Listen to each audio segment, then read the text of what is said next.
Окрестности Севастополя богаты на интересные места, которые нигде особо не афишируются. В основном про них рассказывают как о слухах, о неких таинственных подземельях, которые пролегают практически под всем городом. Отчасти так и есть, в большинстве своем они рукотворные. По замыслу все они имели самое разное назначение. Какие-то штольни использовались для водосборов, некоторые как секретные военные пункты. Понятно одно, что огромной подземной сети, как доносится в слухах, не существует.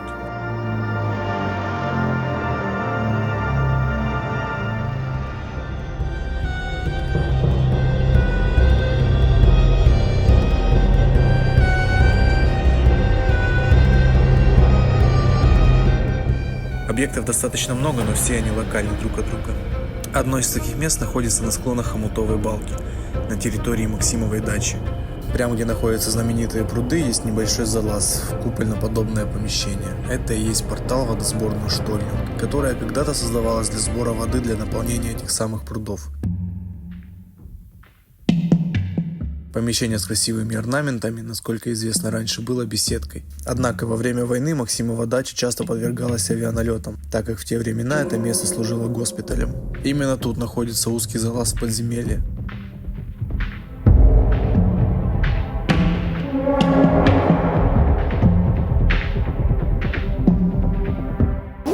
А туда глубоко идти? Метров, да нет, не сильно. По идее, не сильно. Метров 50.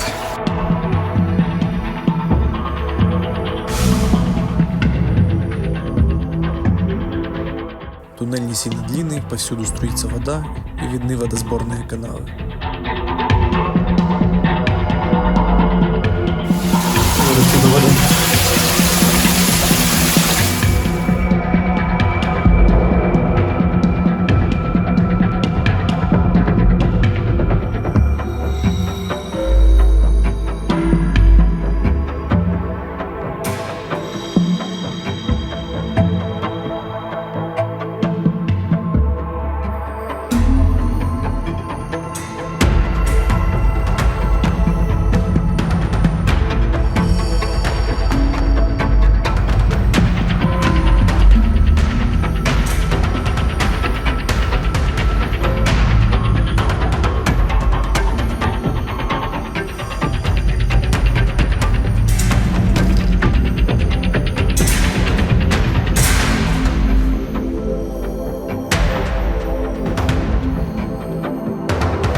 Не менее интересное место находится в Сарандинакиной балке, район Остряков. В определенных кругах место известно как Колонный зал. Сарандинакина балка, тянущаяся от Балаклавы до Южной бухты, мало заселена. Она усеяна множеством пещер и гротов, которые то ли естественные, то ли искусственные, но они явно никогда не были приспособлены для укрытия. Слава у этого места ужасная. По количеству мусора и потрепанной брошенной одежды тут живут бомжи и собираются наркоманы. Че, правильно мы идем? Были, да? А несколько лет назад здесь были найдены расчлененные тела двух школьниц. Жители стараются обходить это место стороной, и находясь здесь, не верится, что городские улицы буквально в нескольких десятках метров отсюда. Где-то справа. На карте там прям большое такое ущелье. Похоже на него. Да, это оно. Известно, что начали строить подземные ходы в скалах Сарандинакиной балки еще в начале прошлого века. На сегодняшний день доподлинно неизвестно, по какой причине все это было заброшено и, в принципе, прямое назначение этих объектов. Как в фильмах ужасов. Залаз довольно большой и широкий, пещера долго тянется, а затем начинает уходить в правую сторону. В воздухе стоит дымка непонятного происхождения, из-за чего даже мощные фонари далеко не пробивают свет. Видимость очень ужасная, и здесь очень тяжело дышать. Это как будто дымка, да, впереди? Мне кажется. Она везде, эта дымка. Везде эта дымка.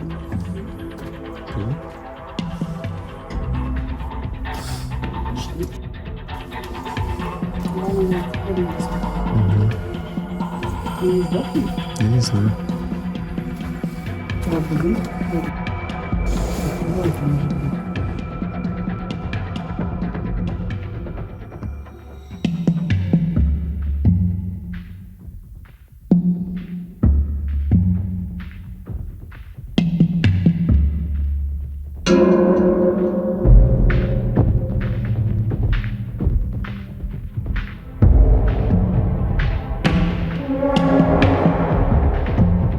Подходя к залу, очень сильное эхо, в связи с чем есть ощущение, что тут кто-то есть кроме нас.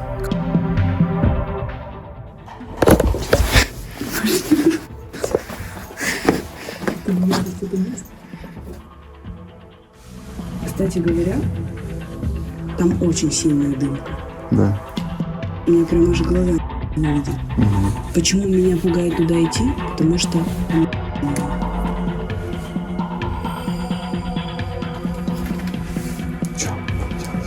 знаю. Пойдем.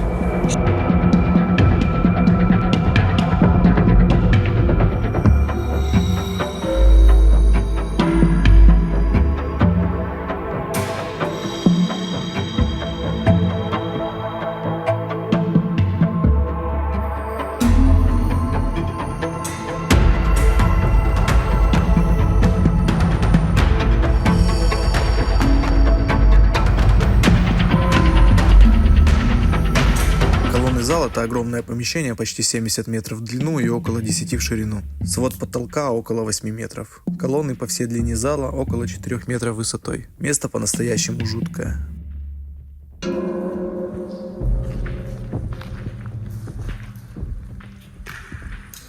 Какая дымка просто.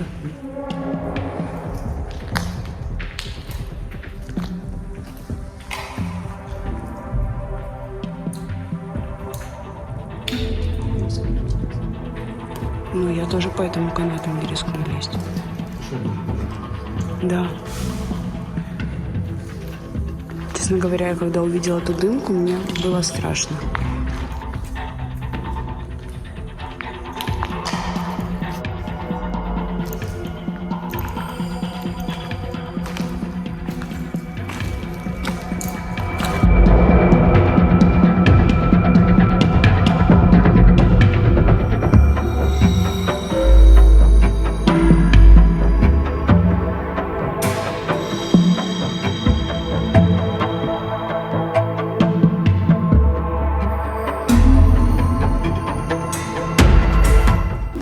Это жуткое место.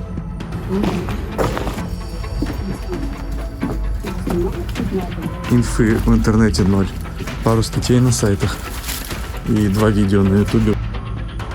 Информации действительно очень немного. Возможно, если кто-то знает что-то больше, чем можно найти на просторах интернета, то напишите в комментариях, будет интересно. И благодарю за просмотр.